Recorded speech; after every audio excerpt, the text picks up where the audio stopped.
My husband's family called me a gold digger for years until I had their granddaughter, but when I found out they were planning to destroy me at her birthday party, I revealed all their family secrets. I'm Rebecca, 29F, and I've been married to Daniel, 32M, for 2 years now. We have a daughter, Sophia, who just turned 4. I need to share what happened at Sophia's birthday party last weekend because I can't stop thinking about it and I don't know if I overreacted. Let me give you some background first. Daniel comes from what you'd call an upper middle class family. His mother, Patricia, 58F, worked as a real estate agent for 30 years before retiring. His father, Gerald, 61M, owns a small accounting firm. Daniel himself is a software engineer at a tech company. They live in a nice suburban neighborhood where all the houses look the same and everyone drives expensive cars. I come from a completely different world. My parents divorced when I was 8. My mother, Claire, 52F, worked 2 jobs, cleaning offices at night and stocking shelves at a grocery store during the day. We lived in a small apartment above a laundromat. The smell of detergent and fabric softener became the background of my childhood. I remember doing homework at the kitchen table while my mother counted tips from her cleaning job. When I was 15, my mother got sick with diabetes complications. She couldn't work as much anymore. I started working at a local diner after school, washing dishes and bussing tables. The owner, Mrs. Chen, was kind enough to let me work around my school schedule. After graduation, I got a full-time job at a call center while taking community college classes at night. It took me 6 years to get my associate degree in business administration. I met Daniel at a coffee shop near the community college. He was there working on his laptop, and I was studying for an accounting exam during my lunch break. He offered to help when he saw me struggling with some calculations. We started talking, and he told me he was a software engineer. I told him I worked at the call center but was studying business. He didn't seem to care about the difference in our backgrounds. We started meeting at that coffee shop regularly, and eventually began dating. Daniel's parents met me about 8 months into our relationship. The first dinner at their house was awkward. Patricia asked about my family, my job, my education. When I mentioned the call center and community college, she smiled, but I noticed her glance at Gerald. They were polite but distant. Over the next year, they never invited me to family gatherings. Daniel would go alone and come back saying they were busy or it was a small gathering. When Daniel proposed, Patricia's reaction was lukewarm. She hugged me and said congratulations, but she didn't ask to see the ring or talk about wedding plans. During our engagement, she made several comments about how young people should take their time, how marriage is a big commitment, how different backgrounds can cause problems. Daniel always defended me, but I could see the tension. Our wedding was small. We couldn't afford a big celebration, and frankly, I didn't want one. Patricia offered to help with costs, but I declined. I didn't want to owe them anything. The wedding went smoothly, but I noticed Patricia spent most of the reception talking to other guests and barely interacted with my mother or me. After Sophia was born, things changed dramatically. Patricia suddenly became very interested in our lives. She would call Daniel every few days asking about the baby. She bought expensive clothes and toys. She offered to babysit whenever we needed. She started inviting us for Sunday dinners again. Daniel was thrilled, thinking his mother had finally accepted me. I remained cautious. The change seemed too sudden and too complete. But over the months, Patricia's behavior was consistently kind. She remembered Sophia's milestones, brought her favorite foods when she visited, and even complimented my parenting choices. She started including me in conversations and asking my opinion on things. Slowly, I began to think maybe Daniel was right. Maybe becoming a grandmother had changed her perspective. Last month, Patricia approached me about organizing Sophia's 4th birthday party. She said she wanted to do something special for her granddaughter and offered to handle everything: the venue, decorations, food, entertainment. She suggested renting the community center in their neighborhood, the same place where they held family reunions and holiday parties. I was hesitant at first. Sophia's previous birthdays had been simple affairs at our house with a few friends from daycare and some family. But Patricia seemed so excited about the idea, and Daniel encouraged me to let her do it. She said she wanted to invite the extended family, Daniel's aunts, uncles, and cousins who Sophia rarely saw. She also said I could invite anyone I wanted. I gave her a list of people from my side: my mother, my Aunt Sarah, a few friends from work, and the neighbors who had become like family to us. Patricia took the list and assured me everyone would be invited. She said she wanted this to be a celebration that brought both families together. The weeks leading up to the party, Patricia was in constant contact. She showed me pictures of decorations she was considering, asked about Sophia's favorite colors and characters, and even consulted me about the menu. She seemed genuinely invested in making it perfect.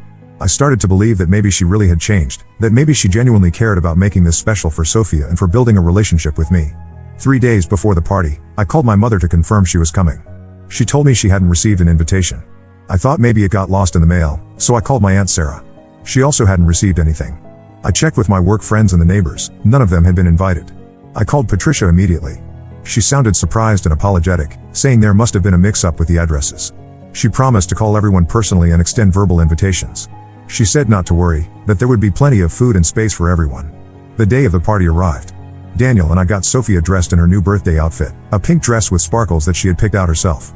We arrived at the community center right on time. The place was decorated beautifully with balloons, streamers, and a banner with Sophia's name. There were about 25 people there, all from Daniel's side of the family. I looked around for my mother, but she wasn't there. Neither was my aunt or any of my friends. I asked Patricia about it, and she said she had called everyone but some people had other commitments. She suggested we start the party since Sophia was getting excited about the cake. The party proceeded normally for the first hour. Sophia played with her cousins, opened presents, and seemed to be having a wonderful time. I tried to enjoy watching her, but I kept checking the door, hoping my mother would show up late. Then Patricia stood up and asked for everyone's attention. She said she wanted to make a special toast for Sophia's birthday and share some thoughts about family. Everyone gathered around with their drinks raised. Patricia began by talking about how important family is, how blood relations create bonds that can't be broken. She talked about traditions, about values passed down through generations, about the importance of knowing where you come from. The speech seemed normal at first, the kind of thing grandmothers say at birthday parties. But then her tone shifted. She started talking about how some people try to join families they don't belong to, how they use children to create connections that aren't natural. She said some people come from backgrounds that are so different that they can never truly understand what it means to be part of a real family. I realized she was talking about me. Everyone in the room seemed to understand this too. Some people looked uncomfortable and stared at their feet. Others nodded along with her words. Patricia continued, saying that while some people might fool others for a while, their true nature always shows eventually. She said that children deserve to grow up understanding the difference between real family and people who are just pretending to belong. Daniel stepped forward and told his mother to stop, but she held up her hand and said she wasn't finished. She said that today was about celebrating Sophia, but it was also about making sure everyone understood what kind of influence she was growing up under. Then Patricia did something that made my stomach drop. She pulled out her phone and said she wanted to share something that would help everyone understand what she meant. She connected her phone to a small speaker system they had set up for music. The recording that came through the speakers was a conversation between Patricia and her sister Helen from about a year ago. In it, Patricia was describing me in the cruelest terms possible. She called me a gold digger who trapped Daniel with a pregnancy. She said I was using Sophia to secure my place in the family and that I would probably keep having children to make sure Daniel could never leave me. In the recording, Patricia laughed about how I probably couldn't even help Sophia with homework once she got to higher grades because of my limited education. She said she was sure I was already planning to quit my job and live off Daniel's income. She made jokes about how I dressed, how I talked, and how I clearly didn't fit in with her social circle. The recording went on for about 3 minutes. During that time, the room was completely silent except for Patricia's voice coming through the speakers, mocking me and my background. Sophia was standing next to me, not understanding what was happening but sensing that something was wrong. When the recording ended, Patricia smiled and said this was just to show everyone what she really thought, but that she was willing to put those feelings aside for Sophia's sake. She said she hoped I would understand that Sophia deserved better than someone who was always going to be an outsider trying to fit in. I looked around the room. Daniel's face was red with anger, but he seemed frozen in place. Some family members were looking at me with pity, others with curiosity, like they were watching a show. No one said anything to defend me or tell Patricia to stop. I walked over to Sophia, took her hand, and told her we were leaving. She started to protest because she hadn't had cake yet, but I picked her up and headed for the door. Daniel followed us, apologizing repeatedly and saying he had no idea his mother was planning this. We got in the car and drove home in silence. Sophia cried because she didn't understand why we left her party early. Daniel kept trying to apologize and say he would talk to his mother, but I couldn't respond. The humiliation was overwhelming, but more than that, I was furious that this had happened in front of Sophia, that her birthday party had been turned into a platform for attacking her mother. That evening, after we put Sophia to bed, Daniel called Patricia. I could hear him yelling on the phone, demanding to know why she had done this and how she could justify humiliating me in front of the entire family. She told him she was trying to protect him and Sophia from someone who was only using them for financial security. The next morning, I woke up to 17 missed calls from various family members. Some were calling to apologize for Patricia's behavior. Others were calling to defend her, saying she was just looking out for her son and granddaughter. A few calls were from people who seemed to think the whole thing was entertaining drama. I haven't answered any of the calls. Daniel has been trying to convince me to let him arrange a family meeting where Patricia would apologize publicly, but I told him I need time to process what happened. He's been sleeping in the guest room since the party because I can't stand to be around anyone from his family right now, including him. Sophia keeps asking when we're going to finish her birthday party and have cake. I bought her a small cake from the grocery store, and we celebrated at home with just the three of us, but she doesn't understand why Grandma Patricia isn't coming to visit anymore. I don't know what to do next. Part of me wants to cut contact with Patricia completely, but that would mean Daniel would have to choose between his family and us. Another part of me wonders if I should try to work things out for Sophia's sake, since Patricia is her grandmother. But every time I think about that recording and the way she humiliated me in front of everyone, I get angry all over again. Was I wrong to leave the party? Should I try to forgive Patricia for Sophia's sake? I feel like no matter what I choose, someone is going to get hurt. Update 1. I wanted to update everyone on what's happened since Sophia's birthday party. Thank you to everyone who commented on my original post. Reading your responses helped me realize I wasn't overreacting to what Patricia did. After I wrote my first post, I decided to take some time to think about everything without pressure from Daniel or anyone else. I told Daniel I needed space to figure out how to move forward, and I asked him to stay at his brother's place for a week so I could have some quiet time with Sophia. During that week, something unexpected happened. My neighbor Mrs. Rodriguez, who has lived next door to us for 3 years, came over with her daughter Maria. Mrs. Rodriguez explained that she had actually received a phone call from Patricia the week before Sophia's party. According to Mrs. Rodriguez, Patricia had called and told her that the party was being postponed because Sophia had come down with a stomach bug. Patricia said they would reschedule for the following month and would send new invitations. Mrs. Rodriguez thought it was strange because she had seen Sophia playing in the backyard just that morning and she seemed perfectly healthy, but she didn't question it. This news made me realize Patricia had deliberately lied to keep my friends and family away from the party. It wasn't a mix-up with invitations or people having other commitments. She had actively worked to make sure I would be isolated and surrounded only by Daniel's family when she played that recording. I called my mother and asked her what happened with her invitation. She told me she had also received a call from Patricia saying the party was canceled due to illness. My Aunt Sarah had gotten the same call. Patricia had systematically contacted everyone on my list and told them the party was off. When Daniel came back after his week away, I confronted him about this. He was shocked and said he had no idea his mother had done that. He immediately called Patricia and demanded an explanation. She told him she had been worried about having too many people at the venue and had decided to keep it to family only, but she admitted she should have discussed it with us first. Daniel asked her directly if she had lied about Sophia being sick, and after some back and forth, Patricia admitted she had. She said she was trying to make the party more intimate and meaningful, but she knew I would be upset if she just told me my guests weren't welcome. This revelation changed everything for me. It proved that Patricia's humiliation of me wasn't a spontaneous decision or a moment of poor judgment.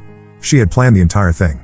She had deliberately isolated me, made sure I had no support system present, and then executed her plan to embarrass me in front of her family.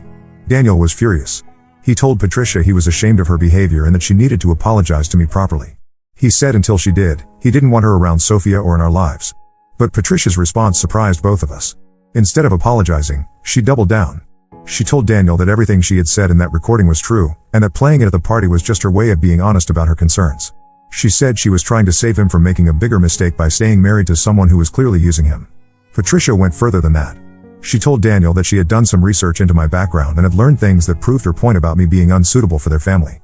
She said she had hired someone to look into my employment history and my mother's financial situation. When Daniel asked what she meant by research, Patricia revealed that she had contacted my previous employers and had learned about the times I had been late to work or called in sick. She said this proved I was unreliable and didn't have a strong work ethic. She also mentioned that she knew my mother had received government assistance at various points, which in Patricia's mind confirmed that my family was irresponsible with money. The fact that Patricia had hired someone to investigate me and my family was shocking. Daniel was appalled and told her she had crossed a line that couldn't be uncrossed. He said that kind of behavior was invasive and cruel, and that it proved she would never respect me as his wife or accept me as part of the family. Patricia then said something that made Daniel's jaw drop. She told him that she had been hoping the truth about my background would convince him to reconsider the marriage, and that she was prepared to support him financially if he wanted to divorce me and fight for custody of Sophia. She said she had already spoken to a lawyer friend about what it would take to prove I was an unfit mother, and that my work history and family background would support a case for Daniel getting primary custody. She said Sophia deserved to grow up in a stable environment with proper values, not with someone who came from poverty and instability. When Daniel told me about this conversation, I realized how deep Patricia's hatred for me actually went. This wasn't just about her thinking I wasn't good enough for her son. She was actively trying to destroy my marriage and take my daughter away from me.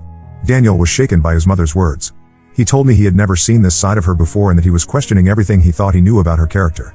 He said he was done trying to maintain a relationship with someone who was actively working against our family. But the situation got even more complicated when Daniel's father Gerald called.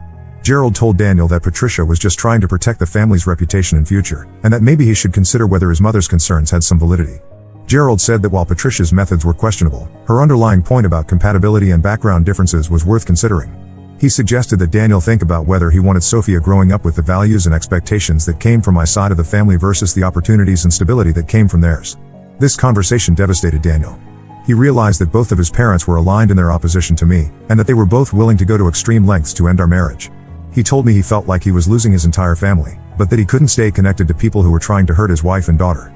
The final straw came when Daniel's brother Kevin called to tell him that Patricia was spreading stories about me throughout their extended family. She was telling people that I had been lying about my work history, that I had trapped Daniel with an unplanned pregnancy, and that I was probably cheating on him with men from my neighborhood. None of these stories were true, but Patricia was presenting them as facts she had learned through her investigation.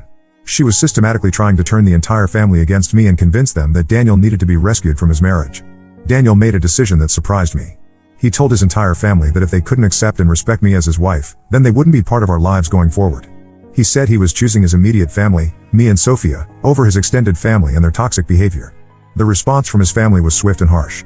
Gerald told Daniel he was making the biggest mistake of his life and that he would regret choosing me over blood family. Patricia sent a long text message saying that she had tried to save him from himself, but that if he was determined to ruin his life, she wouldn't stand by and watch. Several of Daniel's aunts and uncles sent messages expressing disappointment in his decision and saying they hoped he would come to his senses before it was too late. His brother Kevin was the only one who said he understood Daniel's choice, though he admitted he thought Daniel was being too harsh and cutting everyone off. As I write this, Daniel and I are in a better place than we've been since Sophia's party. He's proven that he's willing to prioritize our family over his parents' approval, and I respect him for making that difficult choice. But I also know this situation has cost him relationships that were important to him, and I wonder if he'll eventually resent me for that. Sophia has been asking about Grandma Patricia and why we don't see her anymore. We've tried to explain in age-appropriate terms that sometimes adults have disagreements and need time apart, but it's hard to know how much she understands. She misses the presence and attention Patricia used to give her. I'm not sure what the future holds. Daniel says he's confident in his choice and doesn't regret standing up for our family. But I know his parents aren't going to give up easily, and I worry about what they might try next. Update 2: I need to update you all on what's been happening since my last post.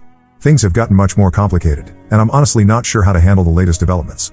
About a month after Daniel cut contact with his parents, we thought the situation was settling down. Daniel seemed to be adjusting to not having his family in his life, and Sophia had stopped asking about Grandma Patricia as much.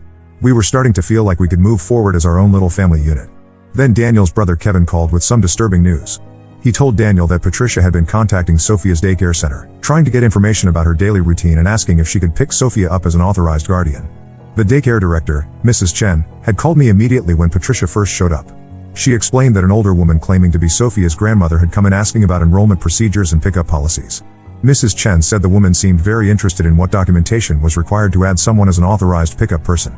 When Mrs. Chen asked for my contact information to verify the relationship, Patricia had become evasive and said she would talk to me directly about it. Mrs. Chen thought it was strange and made a note in Sophia's file to only release her to Daniel or me unless we provided written authorization for someone else. A few days later, Patricia returned to the daycare. This time she brought what she claimed were legal documents giving her temporary guardianship rights over Sophia. Mrs. Chen looked at the papers and immediately knew something was wrong. The documents looked official but had several inconsistencies and weren't notarized properly. Mrs. Chen told Patricia she needed to verify the documents with the supervisor and asked her to wait. Instead of waiting, Patricia became agitated and demanded to know why they were making things so difficult. She said she was Sophia's grandmother and had every right to pick up her granddaughter.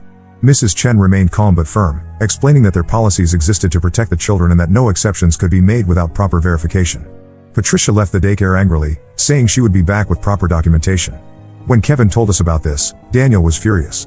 He immediately called the daycare to make sure they understood that under no circumstances should Patricia be allowed near Sophia. Mrs. Chen assured us that they had already flagged Patricia's name in their system and would call the police if she returned. But Patricia's attempts to access Sophia didn't stop there. Kevin told us that she had also been asking other family members for information about our daily routines, our work schedules, and where we like to take Sophia on weekends. Patricia had called Daniel's cousin Lisa, who lives across town, asking if she had seen us at the local park recently. She told Lisa she was hoping to run into us there so she could have a chance to see Sophia and maybe work things out. Lisa thought it was strange because Patricia knew she could just call us if she wanted to arrange a meeting. She also contacted Daniel's uncle Robert, asking if he knew which grocery store we shopped at or which restaurants we frequented. Robert told Kevin that Patricia seemed obsessed with finding out our patterns and routines, which made him uncomfortable. The most concerning incident happened when Patricia showed up at my workplace.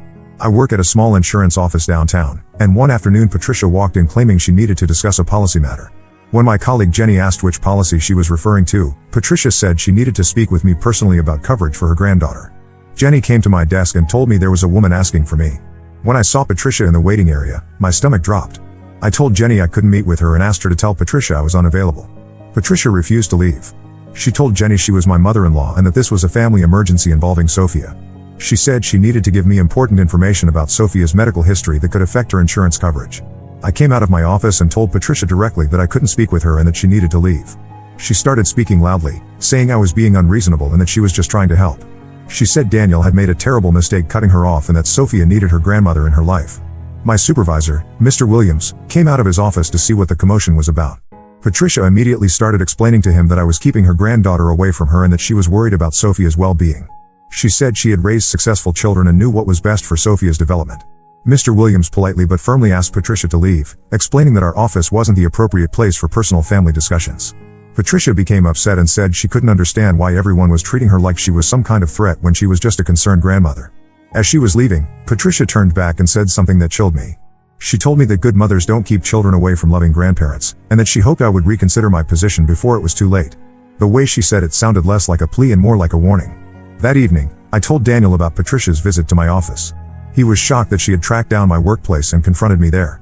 He said her behavior was becoming harassment and that we needed to take steps to protect ourselves. Daniel decided to call his father Gerald to see if he could convince Patricia to stop her increasingly aggressive behavior. The conversation didn't go as Daniel had hoped. Gerald told Daniel that Patricia was acting out of love and concern for Sophia, and that our refusal to allow any contact was driving her to desperate measures. He said that if we would just agree to supervised visits, Patricia would probably calm down and stop trying to find other ways to see Sophia. When Daniel explained that Patricia had been stalking our family and trying to gain unauthorized access to Sophia, Gerald downplayed the seriousness of her actions. He said she was just being persistent because she missed her granddaughter, and that calling it stalking was an overreaction. Gerald then said something that revealed how he really felt about the situation. He told Daniel that Patricia's investigation into my background had uncovered some concerning information about my family's history with social services. According to Gerald, Patricia had learned that my mother had received visits from Child Protective Services when I was a teenager. He said these visits were related to concerns about our living conditions and my mother's ability to provide adequate supervision while working multiple jobs. Gerald told Daniel that this information proved Patricia's concerns about my fitness as a mother were valid, and that they had a responsibility to make sure Sophia wasn't being raised in an unstable environment like the one I had grown up in. The information about social services visits was technically true, but Gerald was presenting it in the worst possible light. When I was 16, a teacher had noticed that I often came to school tired and had reported concerns about possible neglect. A social worker had visited our apartment twice to check on our living situation. The social worker had concluded that while our living conditions were modest, there was no evidence of neglect or abuse. My mother was working hard to provide for us, and I was mature and responsible for my age. The case was closed without any action being taken. But Patricia and Gerald were using this old information to build a case that I came from an unstable background and might not be capable of providing proper care for Sophia. Gerald suggested that they might need to involve child services themselves if they continued to be denied access to Sophia. This threat terrified me. Even though I knew our home was safe and stable, the idea of having to defend myself against accusations from Daniel's parents was overwhelming. I knew that even unfounded accusations could create problems and stress for our family. Daniel was appalled by his father's threat. He told Gerald that using child services as a weapon to force contact with Sophia was cruel and manipulative. He said that if his parents continued down this path, he would consider it a form of harassment and would take legal action to protect our family. Gerald's response was that they were prepared to do whatever was necessary to maintain a relationship with their granddaughter. He said they had consulted with lawyers and knew what rights grandparents had in our state. He implied that they were prepared to go to court if we didn't agree to allow visits. After this conversation, Daniel and I realized we needed legal advice of our own. We contacted a family law attorney to understand what rights Patricia and Gerald actually had and what we could do to protect ourselves from their increasingly aggressive behavior. The attorney explained that while grandparents do have some legal rights in our state, those rights are limited and usually only apply in cases where the parents are divorced, deceased, or proven to be unfit. Since Daniel and I are married and there's no evidence of unfitness, Patricia and Gerald would have difficulty winning a court case for visitation rights. However, the attorney also warned us that grandparents' rights cases can be lengthy and expensive, and that even frivolous lawsuits can cause significant stress and financial burden. She recommended that we document all of Patricia's attempts to contact us and Sophia, in case we needed to seek a restraining order. The attorney also advised us to be prepared for the possibility that Patricia might actually file a report with child services, despite having no valid grounds for concern. She said that even unfounded reports require investigation, and that we should make sure our home and family situation were well documented as stable and healthy. As I'm writing this update, we're still dealing with the ongoing stress of Patricia's behavior.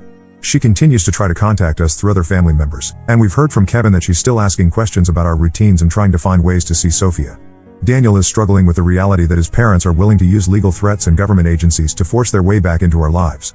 He's started to see a side of them that he never knew existed, and it's changing how he views his entire childhood and upbringing. Sophia has started having nightmares and seems more anxious than usual. She doesn't understand why we've been talking in hushed voices and why we're always checking locks and looking out windows. The stress of the situation is affecting all of us, even though we're trying to maintain normalcy for her sake. I don't know what Patricia's next move will be, but I'm trying to prepare for the worst while hoping for the best. We've installed security cameras around our house and have changed our daily routines to be less predictable. It feels like we're living under siege, and I hate that this is what our family life has become. Update 3. This will be my final update because the situation has finally reached a resolution, though not the one I was hoping for. 2 weeks after my last post, Patricia made good on her threats. We received official notice that she had filed a petition for grandparent visitation rights, claiming that Daniel and I were preventing her from having a relationship with Sophia without valid reasons. The petition painted us as vindictive parents who were using Sophia as a weapon against Patricia because of a minor family disagreement. It described Patricia as a loving grandmother who had been suddenly cut off from her granddaughter after years of close involvement in her life. Reading the petition was surreal because it presented a completely different version of events. According to Patricia's filing, she had organized Sophia's birthday party as a gesture of love and inclusion, and we had overreacted to what she described as a poorly thought-out joke. She claimed that our response was disproportionate and that we were now punishing Sophia by denying her access to her grandmother. The petition also included character references from several family members who testified to Patricia's love for Sophia and her previous involvement in childcare. It mentioned her financial stability and her ability to provide educational and cultural opportunities that might not be available in our household. Most disturbing was a section that questioned my fitness as a mother, referencing the old social services visits from my teenage years and suggesting that my upbringing in poverty might have left me ill-equipped to make decisions in Sophia's best interests. Daniel and I met with our attorney to discuss how to respond. She explained that while the petition was largely baseless, we would need to participate in the legal process and present evidence of why granting visitation would not be in Sophia's best interests. The attorney recommended that we gather documentation of Patricia's harassment, including the incidents at Sophia's daycare and my workplace. She also suggested that we request a psychological evaluation of Patricia to demonstrate that her behavior had become obsessive and potentially harmful. But before we could file our response, something happened that changed everything. Patricia showed up at Sophia's daycare again, this time with Gerald and a woman they claimed was a child psychologist. Mrs. Chen called me immediately when they arrived. She said Patricia was demanding to see Sophia and claiming that she had legal authorization from the court to conduct a welfare check. The woman with them was taking notes and asking questions about Sophia's behavior and development. Mrs. Chen told them that no child could be removed from the daycare without written authorization from the parents, and that she would need to see official court documents before allowing any kind of evaluation. Patricia became angry and said they were interfering with a legal investigation. When the supposed psychologist couldn't produce proper credentials or court orders, Mrs. Chen asked them to leave. Patricia refused and said they would wait in the parking lot until I arrived to pick up Sophia. Mrs. Chen called the police while I rushed to the daycare.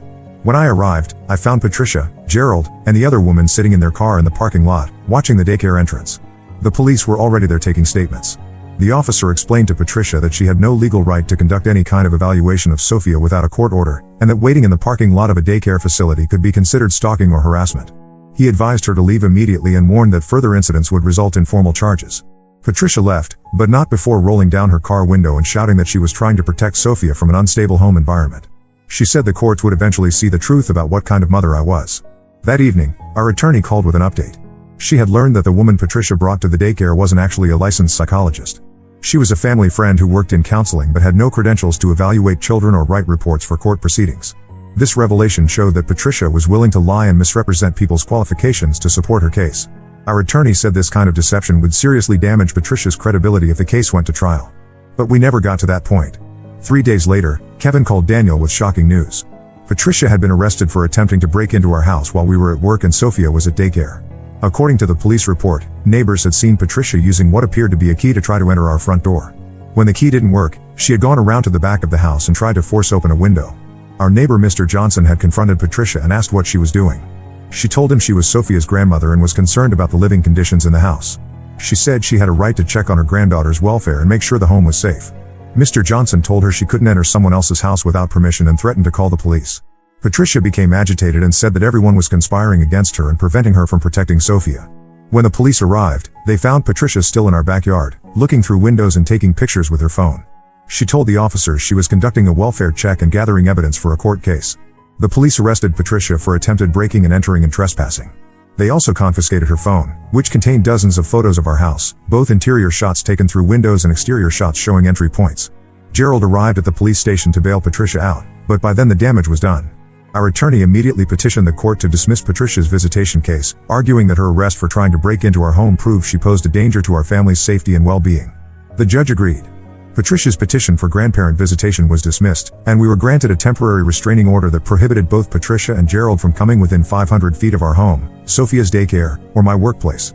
But the legal victory came with unexpected consequences for Daniel's extended family relationships. When news of Patricia's arrest spread among the relatives, reactions were sharply divided. Some family members, particularly Daniel's Aunt Carol and Uncle Robert, were horrified by Patricia's behavior and reached out to apologize for not taking our concerns seriously earlier. They said they had no idea Patricia's actions had escalated to criminal behavior. However, other relatives sided firmly with Patricia and Gerald. Daniel's cousin Lisa called to tell him that the family was disgusted by his willingness to have his own mother arrested. She said that even if Patricia had made mistakes, having her criminally charged was an unforgivable betrayal of family loyalty. Daniel's uncle Thomas sent a harsh text message saying that Daniel had destroyed the family over a woman who wasn't worth it. He said that Patricia's actions came from love and concern, while our response showed that we were vindictive and cruel. The division in the family became so severe that Daniel's cousin Mike canceled his upcoming wedding rather than deal with the conflict over whether to invite Daniel or Patricia. Other family gatherings were postponed indefinitely because relatives couldn't agree on who should be included. Kevin remained supportive of Daniel's position, but even he expressed sadness about how the situation had fractured the entire extended family.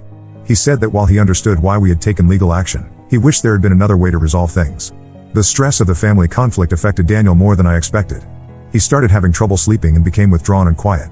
He would sit at the kitchen table after Sophia went to bed, staring at his phone and reading text messages from relatives who were angry with him. One evening, Daniel broke down and admitted that he was questioning whether we had handled things correctly. He said that while he knew Patricia's behavior was wrong, he wondered if we could have found a way to address her concerns without destroying his relationship with his entire family. I reminded Daniel of everything Patricia had done, the humiliation at Sophia's party, the lies to keep my family away, the harassment at our workplaces, the attempted break-in. I told him that we had tried to set boundaries and Patricia had refused to respect them at every step. But Daniel's doubt worried me. I could see that the isolation from his family was taking a toll on him, and I feared that he might eventually blame me for the loss of those relationships. 2 weeks after Patricia's arrest, Gerald called Daniel directly, violating the restraining order. He said that Patricia was devastated and had been crying constantly since the arrest. He begged Daniel to drop the charges and allow them to see Sophia, promising that Patricia would follow any rules we set. Gerald also revealed something that shocked us both. He said that Patricia had been seeing a therapist since the arrest and had been diagnosed with severe anxiety and depression related to her fear of losing access to Sophia. He said the therapist believed Patricia's behavior had been driven by her desperation to maintain her relationship with her granddaughter. Gerald suggested that Patricia's mental health issues explained her poor judgment and that she deserved compassion rather than criminal prosecution. He said that with proper treatment, she could learn to respect our boundaries while still maintaining a relationship with Sophia. Daniel was torn by this information. He told me he didn't know if Patricia's mental health diagnosis changed anything about what she had done, but he felt guilty about contributing to her psychological breakdown. I told Daniel that while I sympathized with Patricia's mental health struggles, her diagnosis didn't erase the trauma she had caused our family or guarantee that her behavior wouldn't escalate again in the future. Our attorney advised us that Gerald's phone call was a violation of the restraining order and that we could report it to the police. She also warned us that Patricia's mental health diagnosis might be used in court to argue for reduced consequences or to support a renewed petition for visitation rights. After discussing our options, Daniel and I decided not to report Gerald's violation but to make it clear that any further contact would result in additional legal action. We also decided to maintain the restraining order and criminal charges against Patricia. The final resolution came when Patricia's attorney contacted our attorney with a plea agreement. Patricia would plead guilty to trespassing and accept a suspended sentence with probation. In exchange, she would agree to a permanent no-contact order regarding our family and would forfeit any future claims to grandparent visitation rights. The agreement also included a provision that Patricia would continue mental health treatment and would not attempt to contact us through third parties or social media. Any violation of these terms would result in immediate jail time and additional charges. Daniel and I accepted the plea agreement. While part of me wanted Patricia to face more serious consequences for her actions, I was exhausted by the legal process and wanted to move forward with our lives. The day the plea agreement was finalized, Daniel received a final text message from Patricia. She wrote that she was sorry for the pain she had caused and that she hoped someday we would understand that everything she did came from love for Sophia. She said she would respect the no-contact order but would always consider Sophia her granddaughter. Daniel showed me the message but didn't respond to it. He said he felt sad about how everything had ended but relieved that the legal battle was over. In the months since the plea agreement, our lives have gradually returned to normal. Sophia has stopped asking about Grandma Patricia and seems to have adjusted to not having her in her life. We've been careful not to speak negatively about Patricia in front of Sophia, but we also haven't encouraged her to maintain any connection to that side of the family. Daniel has slowly rebuilt relationships with the family members who supported us during the conflict. His relationship with Kevin has grown stronger, and Aunt Carol has become a surrogate grandmother figure for Sophia. But Daniel has accepted that his relationships with Patricia, Gerald, and several other relatives are permanently damaged. Some days Daniel seems completely at peace with how things turned out. Other days I catch him looking sad when Sophia plays alone instead of with cousins she'll probably never see again. He's never blamed me for the loss of his family relationships, but I know he grieves for what might have been if circumstances had been different. As for me, I feel relieved that the threat to our family's safety and stability has been removed. I don't miss Patricia or Gerald, and I don't regret the legal action we took to protect ourselves and Sophia. But I do feel sad that Sophia will grow up without knowing her paternal grandparents or having relationships with some of her extended family. I hope that someday, when she's older, she'll understand that the choices we made were necessary to protect her well-being. The experience taught me that sometimes protecting your family means accepting that not all relationships can be salvaged, even when those relationships involve people who claim to love you. Patricia's version of love was possessive and destructive, and no amount of family loyalty could justify allowing that toxicity to continue affecting our lives. Daniel and I are stronger as a couple because of what we went through together. We learned that we could face serious challenges and make difficult decisions as a united team. We also learned the importance of setting firm boundaries and enforcing them, even when doing so comes with significant personal costs. Sophia is thriving in our smaller but healthier family unit. She has friends from daycare, loving relationships with my mother and aunt, and strong bonds with the family members from Daniel's side who chose to support us. I don't know what the future holds, but I'm confident that we made the right choices to protect our family. Sometimes doing the right thing means accepting that some people will never understand or forgive you for it, and that's a price I'm willing to pay for Sophia's safety and our peace of mind. Now let's move to the next story. Story 2. My boyfriend's mom demanded a paternity test when I got pregnant. Then I escaped my boyfriend's controlling mother and built a new life for my baby and myself. I never thought I'd be in this situation, but here I am, pouring my heart out to strangers on the internet. I'm Monica, 28F, and I just found out I'm pregnant. The father is my boyfriend, Sebastian, 30M, whom I've been dating for 2 years. We met at a mutual friend's birthday party, and things just clicked. He was charming, funny, and seemed to genuinely care about me. I thought I had finally found someone who would support and protect me after my difficult childhood. Growing up, my parents were emotionally abusive. My father, a high-strung accountant, constantly criticized my every move. He'd nitpick my grades, my appearance, even the way I laughed. My mother, a former beauty queen turned housewife, was no better. She'd compare me unfavorably to my cousins or the daughters of her friends, always finding me lacking. They controlled every aspect of my life, what I wore, who I talked to, what activities I could participate in. I wasn't allowed to have a cell phone until I was 17, and even then, they monitored all my calls and texts. I remember one particular incident when I was 16. I had been invited to my first high school party. I was so excited, but when I asked my parents for permission, they exploded. My father called me irresponsible and naive, saying I'd probably end up pregnant or addicted to drugs if I went. My mother chimed in, telling me that girls like me shouldn't go to parties if we wanted to keep a good reputation. I cried myself to sleep that night, feeling like a prisoner in my own home. The day I turned 18, I left. I had been secretly saving money from babysitting jobs and tutoring younger students. I packed a backpack with some clothes and my most treasured possessions, a journal my grandmother had given me before she passed away, and a small stuffed elephant I'd had since childhood. I left a note telling my parents not to look for me and walked out the door with nothing but dreams of a better life. Those first few years were incredibly tough. I couch surfed with friends from high school for a while, picking up whatever odd jobs I could find. I worked as a barista, a dog walker, a nighttime office cleaner, anything to make ends meet. Eventually, I managed to save enough to rent a tiny studio apartment. It was in a sketchy part of town, and I could hear my neighbors arguing through the thin walls every night, but it was mine. During this time, I also put myself through community college. I'd always loved art, so I decided to study graphic design. I'd attend classes during the day and work nights and weekends. There were many times when I thought about giving up, when the stress of juggling work and school became overwhelming. But the thought of having to go back to my parents kept me going. After graduation, I landed an entry-level position at a small marketing firm. It wasn't glamorous work, mostly designing flyers for local businesses and the occasional logo, but it was a start. I worked hard, often staying late to improve my skills or take on extra projects. Slowly but surely, I started to build a life for myself. That's when I met Sebastian. It was at our mutual friend Sarah's 30th birthday party. I almost didn't go. I was exhausted from a long week at work and the thought of socializing was daunting. But Sarah had been one of the few friends who stood by me when I left home, so I dragged myself to the party. Sebastian was Sarah's cousin, in town for a few weeks on business. He walked into the party fashionably late, all easy smiles and effortless charm. We ended up talking for hours that night. He listened intently as I shared some of my story, and he seemed genuinely impressed by how I built my life from scratch. When he asked for my number at the end of the night, I felt a flutter of excitement I hadn't experienced in years. Our relationship progressed quickly after that. Sebastian extended his stay in town, and we spent nearly every free moment together. He was attentive and caring, always asking about my day and remembering little details about things I liked. When he had to return to his home city, we decided to try long distance. We'd talk every night, and he'd fly in to see me every other weekend. 6 months into our relationship, Sebastian got a job offer in my city. He said he'd been looking for an opportunity to move closer to me. I was over the moon. Here was a man who was willing to uproot his life just to be with me. We moved in together shortly after he relocated. Living with Sebastian was like a dream come true. He was neat and considerate, always helping with household chores without being asked. He encouraged me to pursue my passion projects in graphic design, even setting up a small studio space for me in our apartment. For the first time in my life, I felt truly safe and loved. That's why today's events have left me reeling. I took a pregnancy test this morning after feeling nauseous for a week. When it came back positive, I was shocked but excited. Sebastian and I had talked about having kids someday, though we hadn't planned on it happening so soon. I couldn't wait to tell him. Sebastian came home from work, and I blurted out the news. At first, he seemed happy, hugging me tightly. But then he said, "We need to tell my mom right away." I froze. Sebastian's mother, Amanda, 55F, has always made me uncomfortable. She's overbearing and constantly interferes in our relationship. From the moment Sebastian introduced us, Amanda has treated me with thinly veiled disdain. She'd make backhanded compliments about my appearance or my job, always with a sweet smile that never reached her eyes. Once, she accidentally spilled red wine on a white blouse Sebastian had bought me for my birthday. Another time, she rearranged our entire apartment while we were out, claiming she was just trying to help make it more presentable.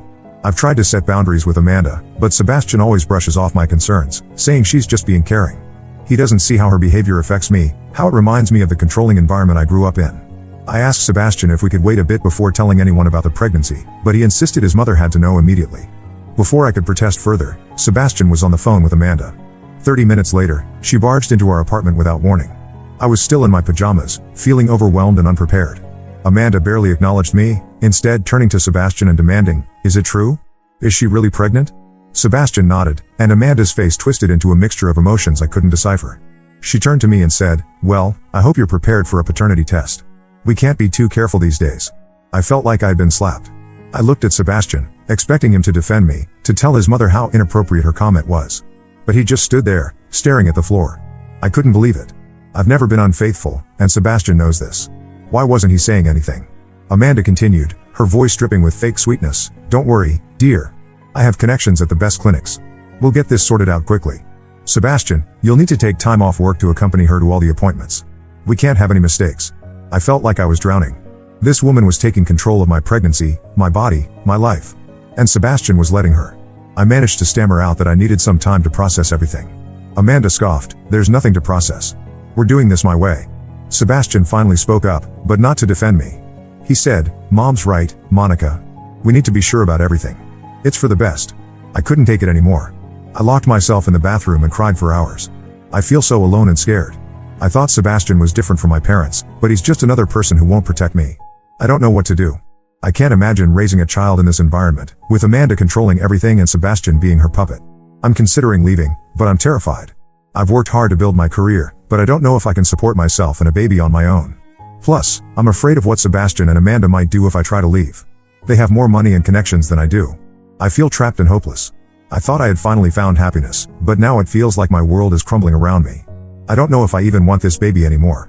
The thought of being tied to Sebastian and Amanda for the rest of my life makes me feel sick. I need advice. Should I try to talk to Sebastian again? Should I just leave and figure things out on my own? I'm lost and scared, and I don't know where to turn. Any guidance would be appreciated. Update 1. It's been 2 weeks since my last post, and so much has happened. I want to thank everyone who offered advice and support. Your words gave me the strength to take action. The day after I posted, I decided to confront Sebastian. I spent hours rehearsing what I wanted to say, trying to find the right words to express how hurt and betrayed I felt. I waited until he came home from work and asked to talk.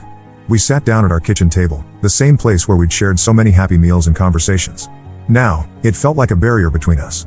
I took a deep breath and started talking.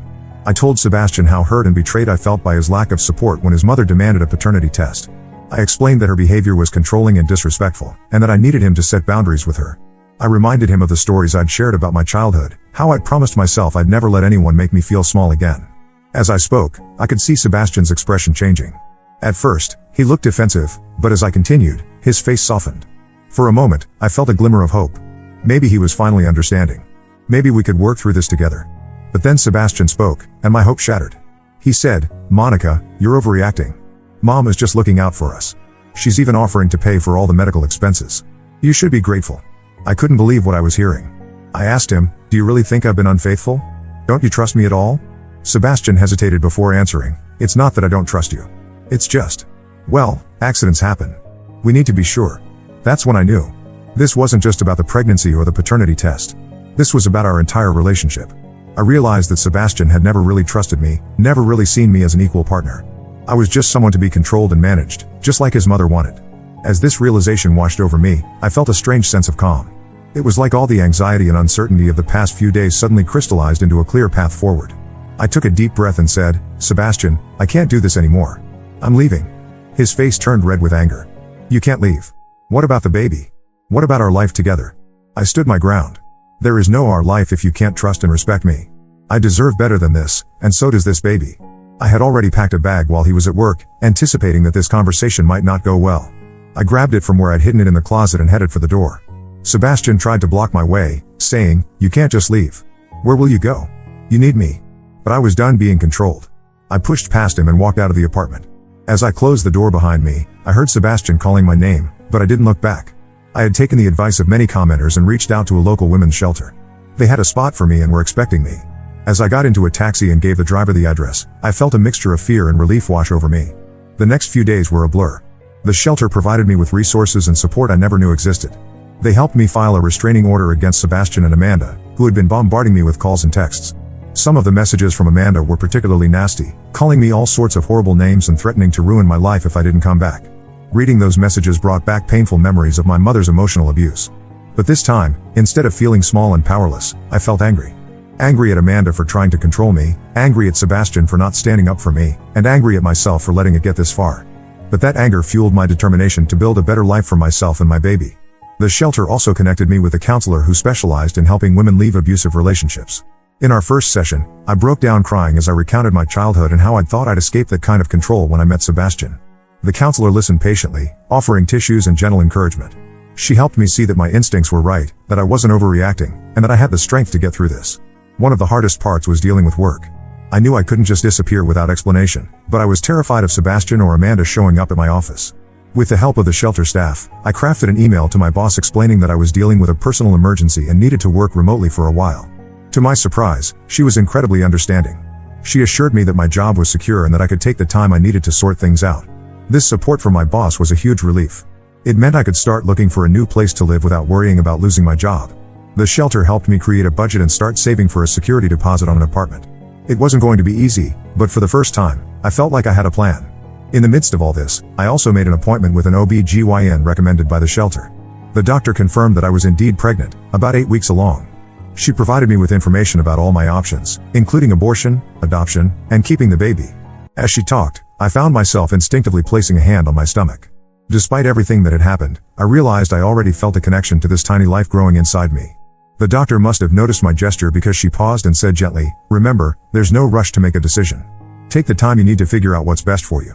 Her words were comforting. For the first time since finding out about the pregnancy, I felt like I had control over the situation.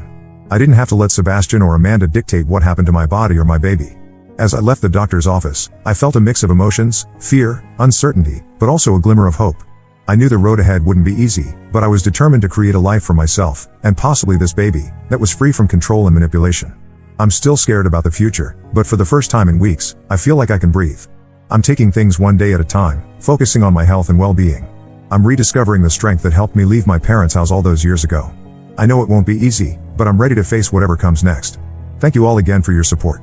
It truly made a difference in giving me the courage to leave. I'll update again when I have more news. Update 2: It's been a month since my last update, and I wanted to share what's been happening. First of all, thank you again to everyone who has offered support and advice. It means more than you know. I've been staying at a small apartment that the women's shelter helped me find. It's not much, just a studio with a kitchenette and a tiny bathroom, but it's safe and it's mine. The walls are a bit thin, and I can hear my neighbor's TV most evenings, but after everything I've been through, it feels like a sanctuary. I've started to make it feel like home, hanging up some of my own artwork and adding a few plants. There's something empowering about creating a space that's entirely my own. I've been working remotely, which has been a blessing as I deal with morning sickness and the stress of everything that's happened. My boss has been incredibly understanding, even offering me some additional freelance work to help boost my income. I'm grateful for her support, but I can't help worrying about what will happen when I eventually need to take maternity leave.